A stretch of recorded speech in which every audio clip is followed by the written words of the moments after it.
Hello and welcome to Dialogue. The U.S. will be holding a second edition of its Summit for Democracy this week. What's the purpose of the summit? Is democracy simply an end in itself or a means to something more substantial? Why is the U.S. promotion of democracy viewed with suspicion?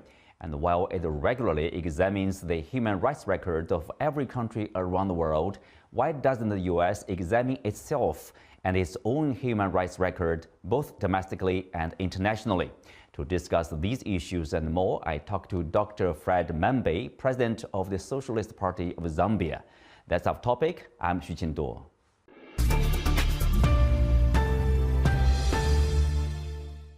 Thank you for speaking with us, Doctor. Let's start with democracy, or your understanding of democracy. Is it the end or is it the means to something concrete? It can never be an end.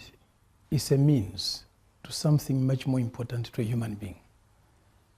It's much more a means to the happiness of a human being, to the welfare of a human being, to all those things that constitute a dignified life of a human being.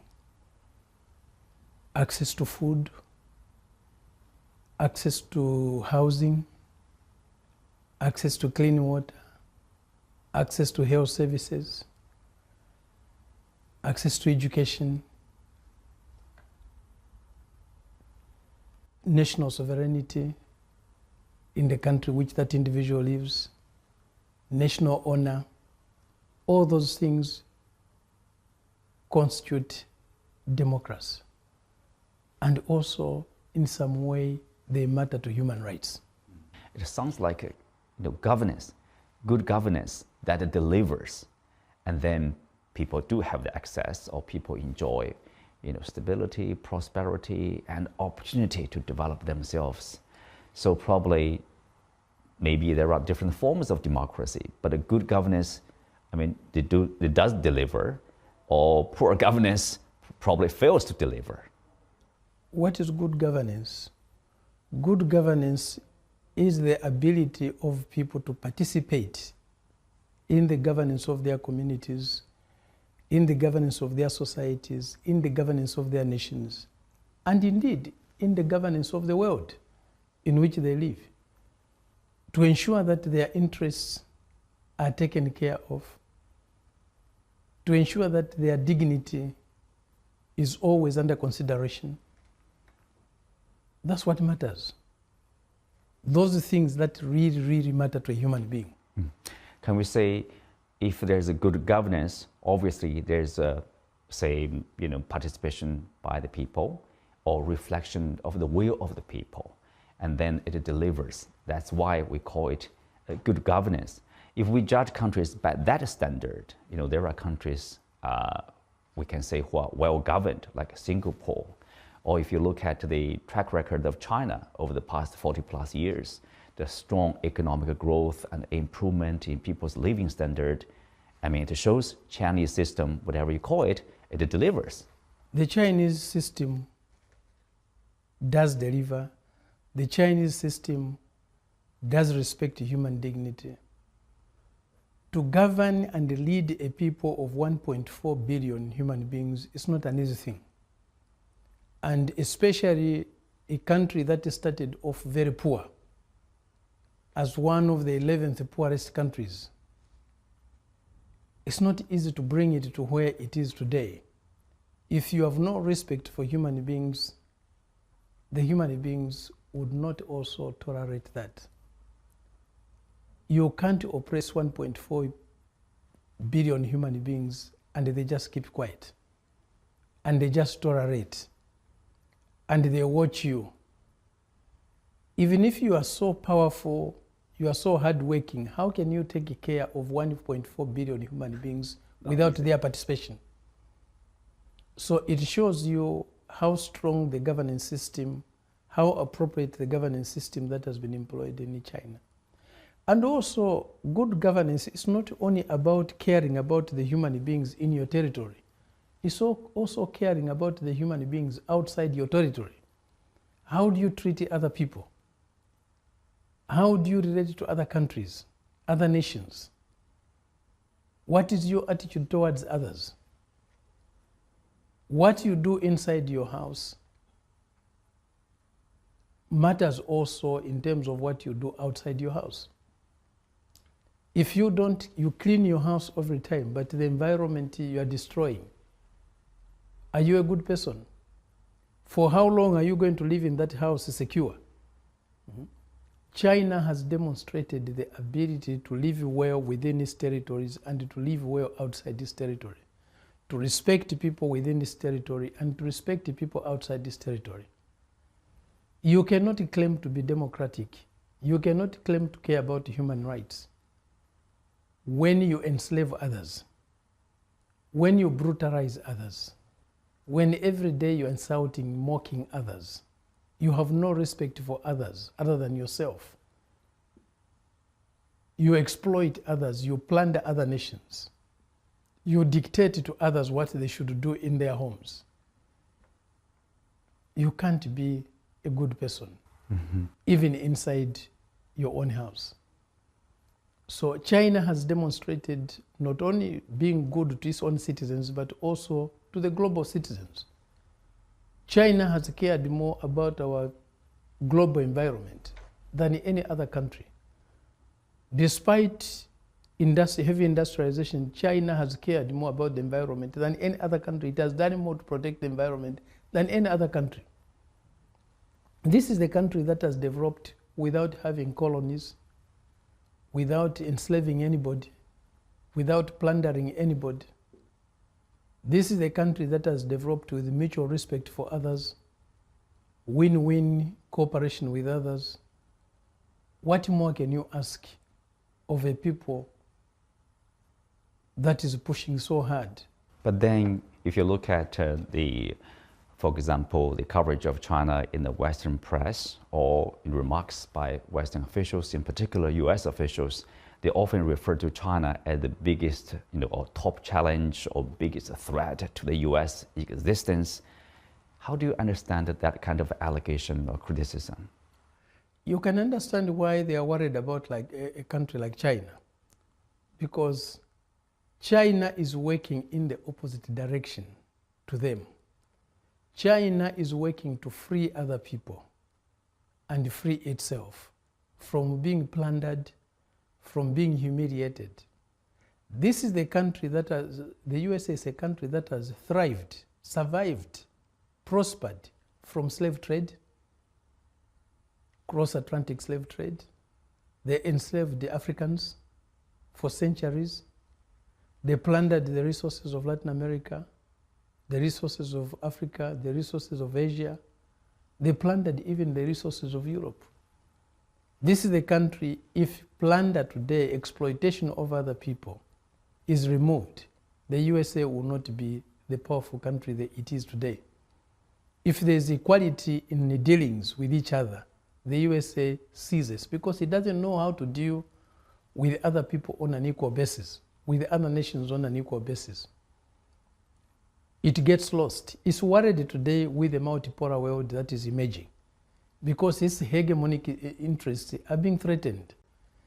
It's not China per se, it's the interests of the Americans that are being threatened with a world that is more equal, that is more fair, that is more just. They can't survive in that world because their methods of existence are based on plundering other nations, on humiliating other nations, on exploiting other nations. Well, a related question, I would cite is, the Chinese efforts to broker, basically a peace deal for Saudi Arabia and Iran to resume their diplomatic ties. And then you see the Chinese efforts to create some conditions for peace or for ceasefire between Russia and Ukraine in this Ukraine crisis. But then if you look at the reaction or response from the US side, they try to dismiss the Chinese efforts or belittle the Chinese efforts as something else. Why is that kind of response? The Chinese efforts basically have been welcomed by the rest of the world. People see that as very positive, more peace, more stability in the Middle East, more reconciliation. What's wrong with that? A world that is peaceful is not suitable for the United States because it prospers from conflict. It sets one humble nation against the other. It does not help to remove conflicts. It always creates conflicts. When you look at the conflicts that have existed in the world since 1776, when the USA was formed, the USA usually has a hand in it. When it doesn't have a hand in it, it doesn't work to resolve those conflicts. It works to perpetuate those conflicts because it thrives from conflict. It benefits from conflicts. When the world is divided, it becomes easier to exploit. It becomes easier to plunder. A united people cannot be plundered. A united people cannot be exploited. A united people cannot be made to fight each other and prosper. This is the country that benefits from wars. It prospers from wars. It creates wars as a business to make profits from. It makes profits from wars. Well, the famous example is the military-industrial complex in the US.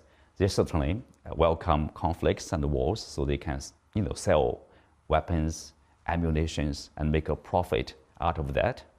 Yes, and they are also linked to the media. They are linked to the politics. They are the sponsors of the politicians. So they have to find conflict all the time. If no conflict arises naturally, they create it so that their industries make more and more money. And every year the US publish, human rights record on every country but itself. What do you make of that? Some people accuse the US of using the so-called human rights to interfere in the internal affairs of other countries, in particular the countries they are not happy with or they see as rivals. What do you make of that? The pious arm of human rights that the USA waves all the time is hypocritical.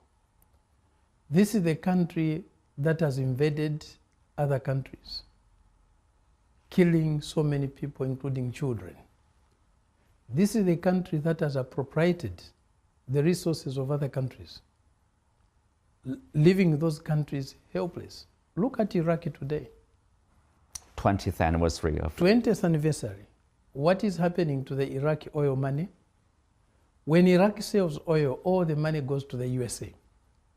It's the USA government that decides how much to give to the Iraqi government to use. The Iraqi government has to submit a budget to the USA to get its own money after 20 years of that conflict. Is Iraq independent? Is Iraq sovereign? Iraq today is a colony of the USA.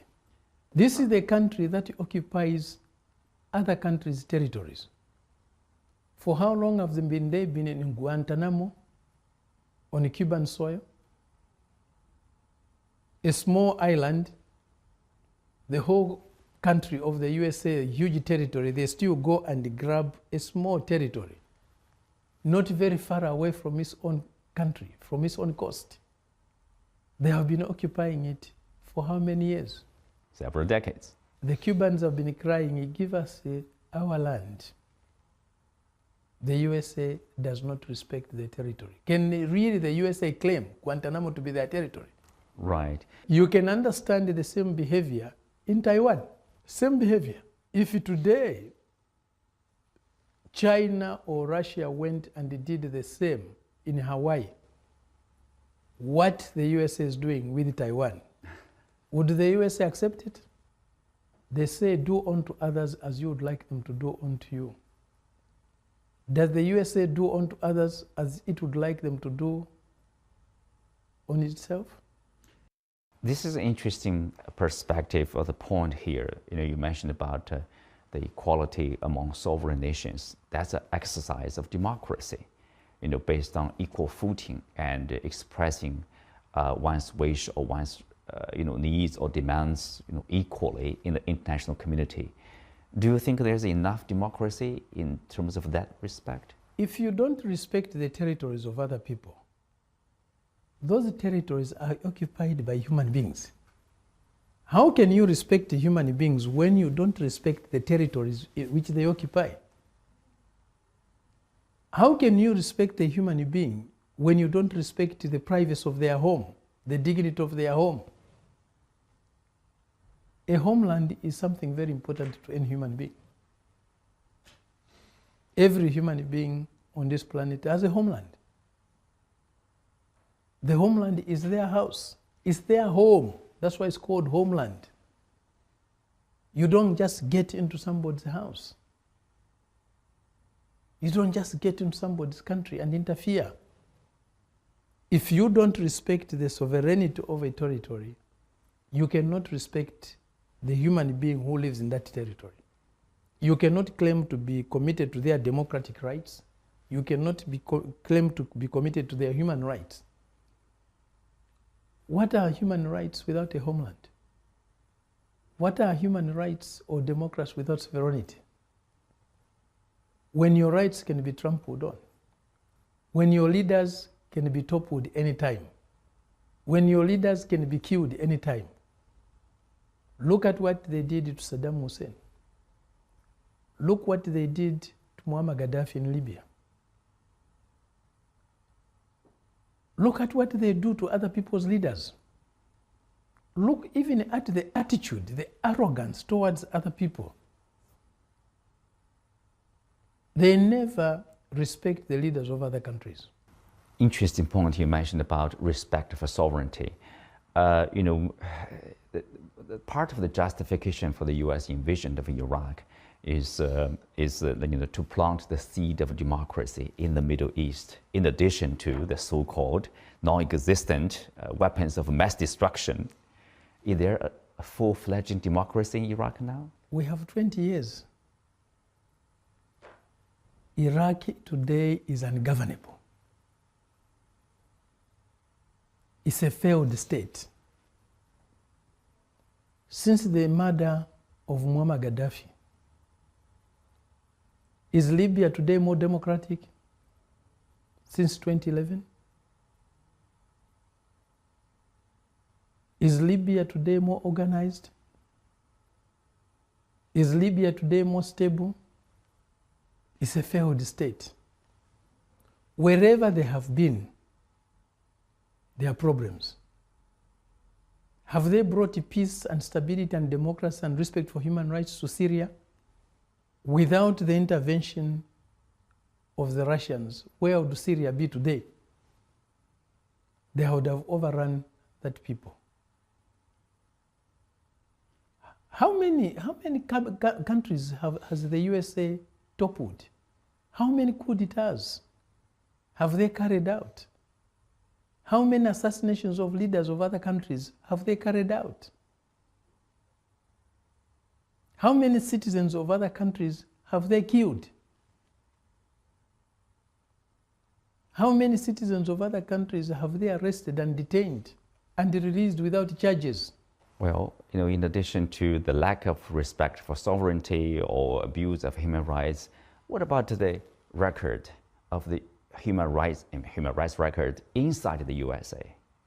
Look at the treatment of black people. George Floyd? Yes. And when did black people start voting in America? The USA became independent in 1776. When did black people who were taken there against their will, when were they given the right to vote? It's not very long ago. Can you claim equal rights for black people in America? Go to American jails today. The majority of the inmates are black people. In a country where the blacks are a minority, but in prison they're the majority. Why? Are black people generally bad people? Is there something that can be done about that? It's more than a human rights issue, it's a racism. Yes, they're racist. Part of the hatred for China is racism. They cannot accept that a country that is non-white can surpass them economically and in so many areas of human achievements, of human endeavor. They can't accept that. But it is happening, it's unstoppable. Human rights, it seems also is a bit controversial sometimes when it comes to the definition. For example, some countries or some people would stress the fundamental rights to access to clean water, health, decent living standard, etc. Others, mostly Western nations, they would stress very much about the political rights, like the rights to casting a ballot or voting in the procedure, procedure of practicing democracy. What's your point? When people go to vote, who do they vote for? Do they vote for themselves? Do they vote for other people? When it comes to other rights like access to clean water, access to food, who do they feed? Do they feed themselves? Do they put water in their own mouths or in the other person's mouths? They care about voting because those poor people do not vote for themselves, they vote for them. They don't set a political agenda for themselves, they follow an agenda set for them. When it comes to the things that really matter, to food, to water and other things, it's about those individuals. So they don't care about those individuals. When a black person votes in America, who is he voting for? When a black person is eating in America, who is he eating for? In whose mouth does he put food? He's not putting food in Biden's mouth, but when it comes to vote, he's voting for Biden. So the vote matters because it's going to Biden. The food doesn't matter because it's going into that poor black person's mouth. Globally, obviously there are differences in terms of democracy, but then if you look at, for example, the United States in 2021, they hosted the first democracy summit, and they do it again at the end of March, obviously.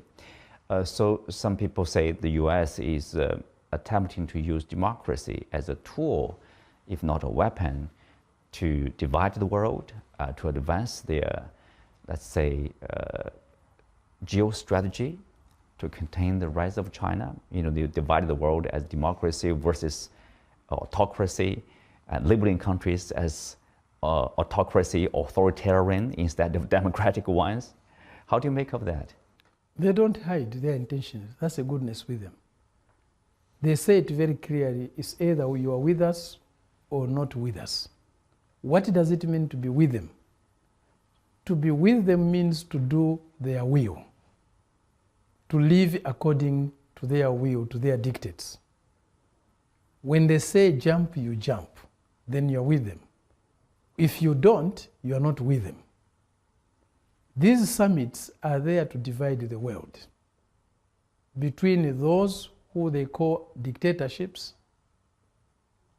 who are not with them, and those who they call democracies, who are with them. If you are with them, you are not a dictator, even if you are one. We have seen this in Africa. We had Mobutu Sese Seko in Zaire, now the Democratic Republic of Congo. For how long did they sustain him? Mobutu had no elections. Mobutu squandered the resources of his country. He was still there dying. It didn't matter. They had the apartheid regime in South Africa. They were their friends. Was apartheid South Africa democratic? They had the white minority racist regime in Rhodesia, now Zimbabwe. They were their friends, they supported them. Was that a democratic regime? Was there a democratic dispensation in Rhodesia? They supported Pinochet in Chile, who toppled an elected government with their assistance. He was working for them. Did they care that Pinochet killed so many people? Did they try Pinochet for violation of human rights? For mass murders? What did they do with in Indonesia, with Suharto? How many communists were killed? almost 2 million communists killed in Indonesia. Have the Americans raised the banner of human rights? Has anybody been arrested for genocide? No. How many people did they kill in Vietnam? How many? Has anyone been tried for the murders in Vietnam? Or the bombing of Nord Stream pipelines? Yes. What is worse terrorism than that? Keeping old and young and children in Europe dying of cold? They do that. Recently, the Chinese side proposed this global civilization initiative, calling for cooperation and coordination among different civilizations, while stressing the fact that there are a variety of civilizations around the world. What do you make of that? The concept itself of global civilization initiative, it shows the care, the respect for other people. Yes, we are on the same planet, but we have been living differently in various parts of this planet for centuries. And we are at different stages of our own development. A superiority complex leads to many problems. When you want to make other people feel they are inferior to you, it's not a path to a peaceful world. So you can see the clarity of President Xi, of the CPC, in terms of the future of this world. You cannot build a future world that is peaceful, that is fair, that is just, that is humane, without respect for others. And here we are talking about maximum respect for others. Equality and respect. Yes. We are diverse. It's not by accident that we have so many languages, we have so many cultures, we have so many traditions on this planet. Even in songs, we sing so many different songs. Even in dances, we have so many different dances. Are they in conflict with each other? If you dance different from the way I dance, is there a conflict? If you sing a different song from the one I sing, just natural. Is it different? Doesn't that add to the beauty? They say in the Garden of Eden, there were so many different plants, so many different flowers, but they existed in harmony with each other. They added to the beauty of the Garden of Eden. If in nature's creation, things were ordered that way, who are we not to accept that diversity? Harmony in diversity. Yes. Unity in diversity is needed. Even a song. That's why in a choir you don't have just one voice. You cannot create a symphony with one voice. You cannot create a melody with one voice. You need more voices to create a nice symphony, a nice melody. Thank you, Doctor. Thank you very much.